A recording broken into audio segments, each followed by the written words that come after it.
Innal hamdalillah nahmaduhu wa nasta'inuhu wa nastaghfiruh wa na'udzu billahi min shururi anfusina wa min sayyiati a'malina. Man yahdihillahu fala mudilla lahu wa man yudlil fala hadiya lahu. Asyhadu an la ilaha illallah wa asyhadu anna Muhammadan abduhu wa rasuluh. Allahumma salli ala Muhammad wa ala ali Muhammad. Ibu-ibu yang berbahagia, segala puja syukur hanya kepada Allah Subhanahu wa ta'ala yang telah melimpahkan rahmatnya kepada kita, yang telah melimpahkan nikmatnya kepada kita banyak sekali, sehingga kita tidak akan sanggup untuk menghitungnya walau dengan peralatan yang secanggih apapun. Allah berfirman, wa in ta'udu ni'matallah la tuhsuha. Dan siapa saja yang akan mencoba menghitung-hitung nikmat Allah, maka tentu kalian tidak akan sanggup untuk menghitungnya karena banyaknya nikmat itu. Maha suci Allah Subhanahu wa ta'ala yang telah menciptakan makhluknya serba berpasang-pasang. Maha suci Allah Subhanahu wa ta'ala yang ampunannya lebih luas dari langit dan bumi. Maha suci Allah Subhanahu wa ta'ala yang kasih sayangnya kepada kita semua melebihi dan tidak terhingga jika dibandingkan dengan kasih sayang seorang ibu yang sedang menyusui anaknya. Maha suci Allah Subhanahu wa ta'ala yang telah memberikan nikmatnya kepada kita tanpa berhitung. Ibu-ibu yang berbahagia, pengajian pagi ini sedikit yang ingin saya sampaikan tentang nikmat Allah yang kita rasakan, yang diberikan oleh Allah kepada kita. Nanti akan sedikit menyinggung juga tentang Ramadan. Selama 24 jam kita hidup dalam satu hari, itu kita menghirup oksigen 2.880 liter oksigen, dan ini gratis. Kemudian kita menghirup nitrogen 11.376 liter, kurang lebih seperti itu. Adapun harga oksigen kira-kira 10 tahun yang lalu itu 25.000 per liter. Harga nitrogen 10.000 per liter. Jadi yang Allah berikan kepada kita berupa udara yang kita hirup sehari, kalau dikalikan dengan harganya, oksigen kita hirup 72 juta rupiah, nitrogen 113.760.000 rupiah. Jadi totalnya udara yang kita hirup berupa oksigen dan nitrogen yang kita hirup sehari 185 juta rupiah. Hanya sekedar udara yang kita hirup. Bayangkan kalau itu kita beli, katakanlah orang sakit di oksigen sebentar saja di rumah sakit dengan takaran oksigen yang sangat sedikit karena sifatnya kan hanya membantu. Orangnya masih bisa bernapas, dibantu dengan oksigen yang ukurannya kecil sekali. Hanya sekian jam saja berapa ratus ribu biayanya. Dalam surat Ar-Rahman ada 78 ayat.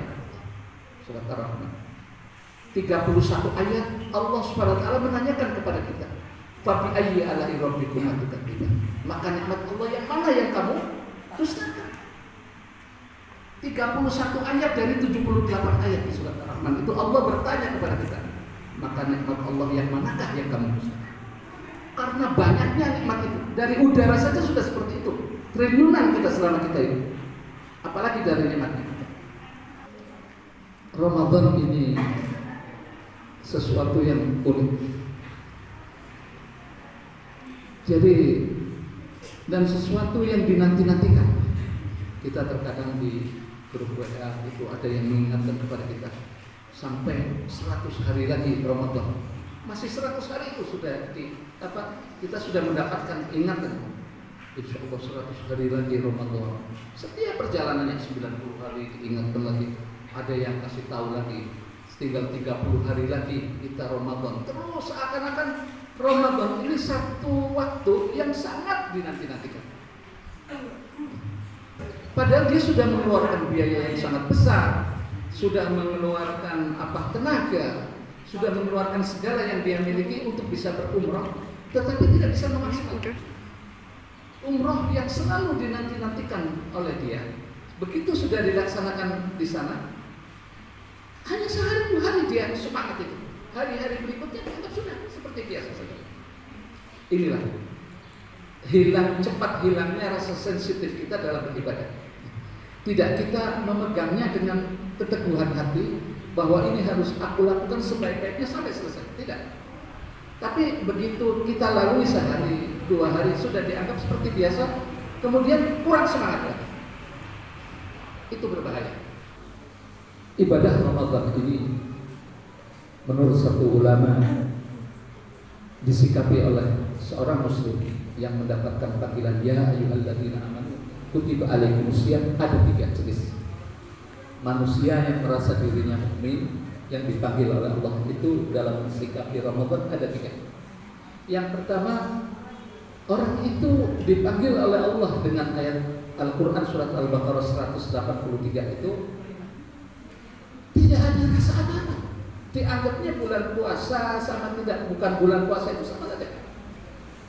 Ada bulan puasa yang tidak puasa di bulan hari, di luar bulan puasa apalagi. Di bulan Ramadan dia tidak puasa dia. Tapi mengaku sebagai mukmin, mengaku sebagai muslim. Ya. Tapi adanya puasa dan tidak adanya puasa sama saja. Dia tidak pernah menjalankan ibadah puasa Ramadan. Dan ini banyak sekali di negeri kita yang mayoritas muslim, tapi banyak sekali yang tidak melakukan puasa. Terkecuali kalau ada uzur karena pekerjaan yang berat dan sebagainya itu lain persoalan. Tetapi orang yang punya kemampuan fisik, punya kemampuan materi dan punya kemampuan segalanya, mestinya wajib dengan panggilan ayat Allah tadi, tapi mengabaikan puasa. Lah kategori orang ini naudzubillah min dzalik. Mudah-mudahan kita tidak termasuk di dalamnya. Itu adanya puasa dan tidak ada puasa sama, tidak pernah puasa. Yang kedua, dia menyambut panggilan Ramadan itu, ya. Menyambut panggilan Ramadan itu, melaksanakan puasa, tarawih, teman-temannya tangga kanan kiri pada bawa ruku ke masjid, nyangking tarawih ya ikut tarawih. Jadi tung-tung brom istilahnya orang Malang ya. Jadi melihatnya orang bukan kita semangat untuk diri kita pengen baik, tidak. Lihatnya orang lain. Ini kayaknya kalau tarawih ramai nih di masjid, kayaknya bisa ngobrol nanti ketemu teman neraka gitu. Jadi ya melakukan ibadah itu tapi tidak dengan sungguh-sungguh. Tidak dengan sungguh-sungguh, hanya dengan melihat tetangga kanan kiri melakukan itu ya ikut saja. Semangat ghirah bahwa ini merupakan kewajiban yang diberikan kepada dia tidak ada. Hanya sekedar ya ikut kanan kiri seperti itu. Ini lebih baik dibanding yang pertama tadi. Tapi ada yang paling baik yang ketiga, yaitu orang yang melaksanakan ibadah puasa itu dengan ibadah wa hisaban, dengan penuh keimanan yang tinggi dan hisaban, menghisab itu, menghisab amalnya selama bulan Ramadan itu apa saja yang sudah dikerjakan. Apakah di bulan Ramadan ini saya sudah bersedekah dengan cukup, padahal saya punya kemampuan? Apakah di bulan Ramadan ini saya ibadah baca Al-Quran saya sudah cukup? Ataukah saya di bulan Ramadan ini zikir-zikir saya, ibadah saya sudah cukup? Selalu berhitung dia dan selalu merasa kurang, dan dia akan berbuat sebaik mungkin dalam menjalankan ibadah puasa. Lah ini manusia yang ketiga ini jumlahnya sangat sedikit, sangat sedikit. Maka hati-hati. Kita harus berlomba-lomba agar masuk yang sedikit ini, agar termasuk yang sedikit ini. Sebab ini yang akan dipandang oleh Allah SWT nanti. Orang-orang yang ketiga ini yang menjalankan ibadah puasa dengan penuh keimanan kepada Allah, dengan penuh hisab, menghitung diri sendirinya bahwa ibadahnya ini masih kurang sehingga meningkatkan lagi. Ini jumlahnya sangat sedikit. Sehingga Rasulullah SAW dalam sebuah hadits yang diriwayatkan oleh Bukhari mengatakan, jadi hati-hati, meskipun orang kita puasa menahan makan minum, hati-hati. Dan Rasulullah dalam hadits Bukhari mengatakan, kami sedikit sangat banyak orang yang menjalankan ibadah puasa tapi hanya mendapatkan illa ju'walatos, hanya mendapatkan lapar dan dahaga. Yang jangan kita lupakan juga adalah membaca Al-Quran. Al-Quran diturunkan oleh Allah SWT kepada Rasulullah itu di bulan Ramadan. Maka jangan lewatkan kita semaksimal mungkin membaca Al-Quran di bulan Ramadan. Jangan sampai kita lewatkan bacaan Al-Quran itu. Kalau kita tidak sempat membaca, mungkin ada yang belum bisa membaca dan sebagainya, di rumahnya di setel Al-Quran. Kita sambil masak, kita mendengarkan bacaan-bacaan Al-Quran. Medianya kan sekarang sudah banyak. Bisa lewat CD, bisa lewat, bahkan lewat HP kita bisa. Kita dengarkan bacaan-bacaan Al-Quran itu. Maka jangan dilalaikan bacaan Al-Quran.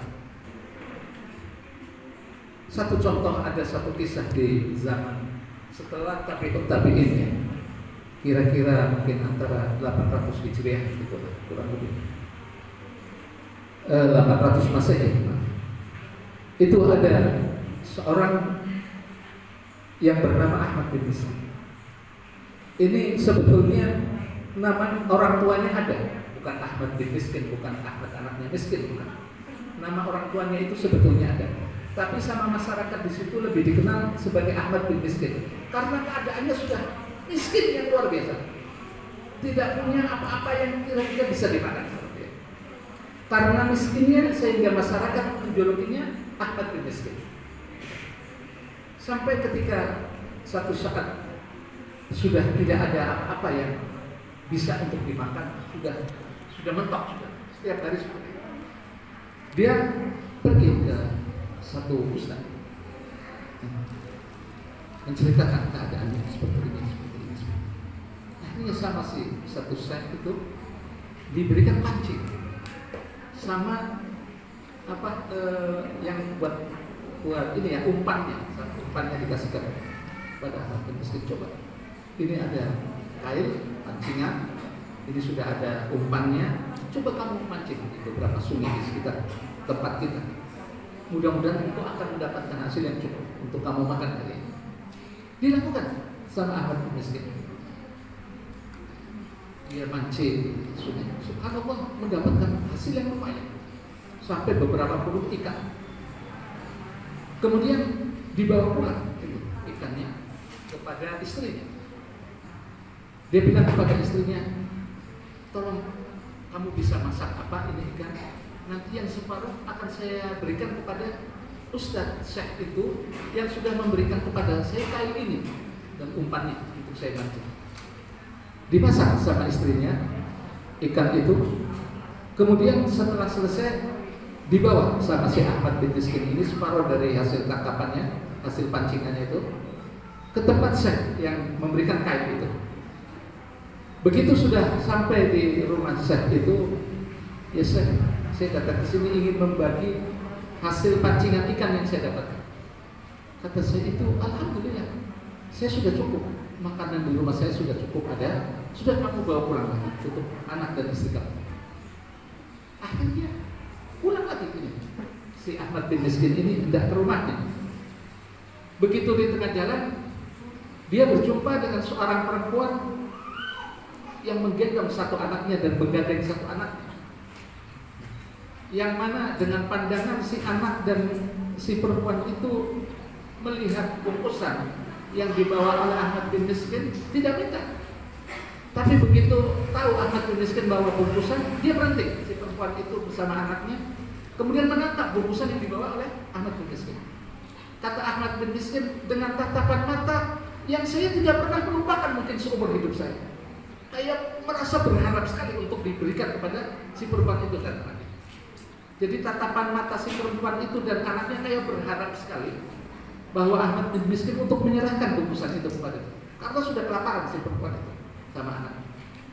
Akhirnya diberikanlah si bingkisan itu sama Ahmad bin Miskin kepada anaknya dan kepada anak itu dan kepada ibunya. Si ibu itu menerima bingkisan dari Ahmad bin Miskin ini dari sudah kelaparan sampai menitikkan air mata, dan air matanya itu jatuh kepada bingkisan tadi. Dengan mengucapkan terima kasih kurang si Ahmad bin Miskin. Dia bercerita kepada istrinya tadi, si Syekh itu tidak mau menerima akhirnya ada seorang yang membutuhkan di jalan, saya berikan. Istrinya juga wanita yang baik sehingga mengikhlaskan saja.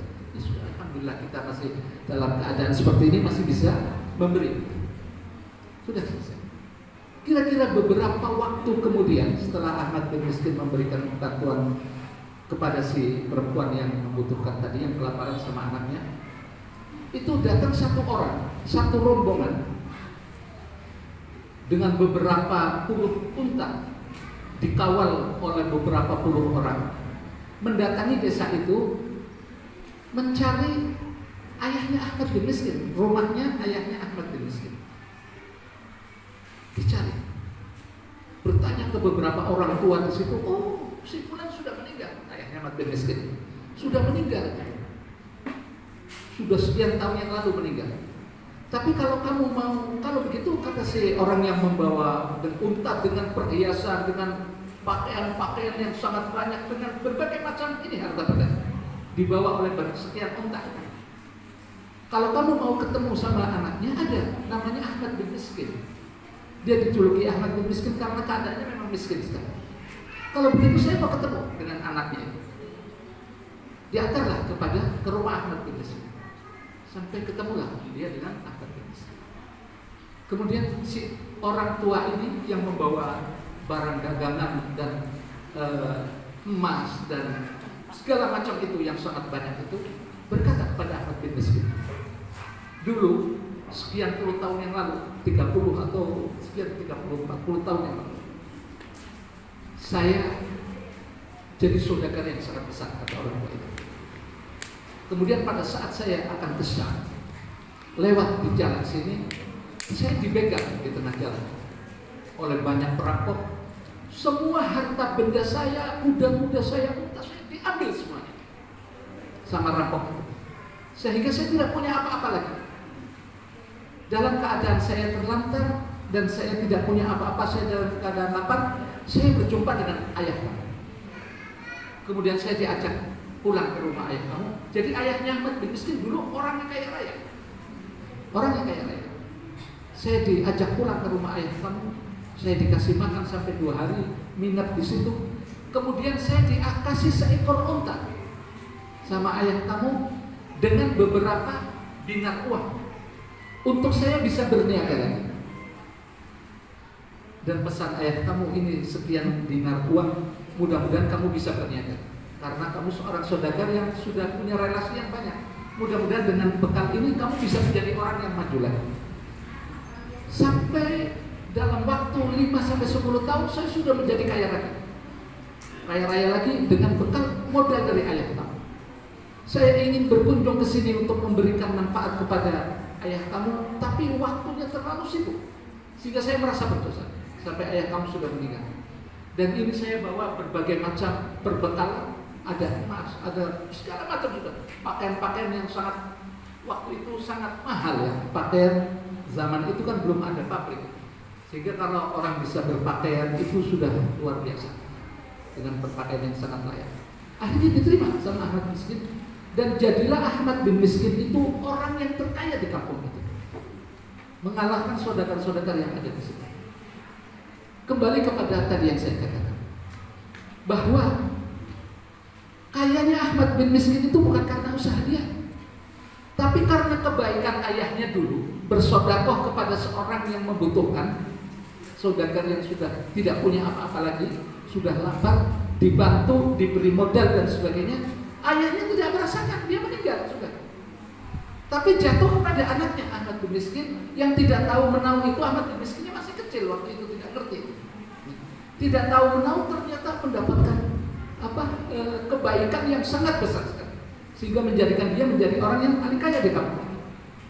Karena apa? Bukan karena sedekah Ahmad bin Miskin, tapi karena kebaikan ayahnya dulu.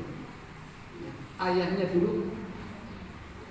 Demikian juga kita, sedekah, infak, wakaf, apa saja kebaikan yang bisa kita berikan, sudah jangan diingat. Kalau Allah akan memberikan segera, Allah akan memberikan segera. Kalau kita sudah bisa memaksimalkan ibadah siam Ramadan ini, begitu sudah selesai siam Ramadan itu, kita menuju hari kemenangan di hari raya Idul Fitri, dan diharapkan adalah diampuninya dosa-dosa kita selama. setelah kita menjalankan ibadah Ramadan. Sebab celaka kata Rasulullah, orang yang sudah berjumpa dengan Ramadan tapi dosa-dosanya tidak diampuni. Jadi mungkin ini sudah cukup waktu.